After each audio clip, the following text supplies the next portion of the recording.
ചാന്ദിനി ചൗക്കിന്റെ തിരക്കേറിയ തെരുവിൽ ഇവിടെ മാത്രം അന്തരീക്ഷത്തിൽ ചോരയുടെ ഗന്ധമാണ്. കാരണം എനിക്ക് പിന്നിൽ ഈ ഗുരുദ്വാരയ്ക്ക് പറയാൻ ഒരു വലിയ ദുരിതത്തിന്റെ കഥ തന്നെയുണ്ട്.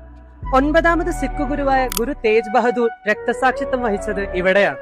പക്ഷെ അത് സ്വന്തം വിശ്വാസത്തിന് വേണ്ടി മാത്രമായിരുന്നില്ല, മറ്റുള്ളവരുടെ വിശ്വാസം സംരക്ഷിക്കുന്നതിന് വേണ്ടി കൂടിയായിരുന്നു.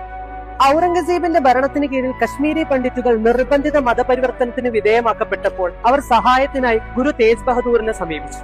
സംഭവം അറിഞ്ഞ ഗുരു അവർക്ക് എല്ലാവിധ സംരക്ഷണങ്ങളും ഉറപ്പു നൽകി. ഇതറിഞ്ഞ ഔറംഗസീബ് ഗുരുവിനെ അറസ്റ്റ് ചെയ്യാൻ ഉത്തരവിട്ടു. പിന്നീട് മൃഗീയമായ പീഡനങ്ങളുടെ നാളുകളായിരുന്നു. ഒടുക്കം ഗുരു വഴങ്ങില്ല എന്ന് മനസ്സിലായപ്പോൾ ഗുരുവിനെ ഇവിടേക്ക് വലിച്ചിഴച്ചു കൊണ്ടുവന്നു.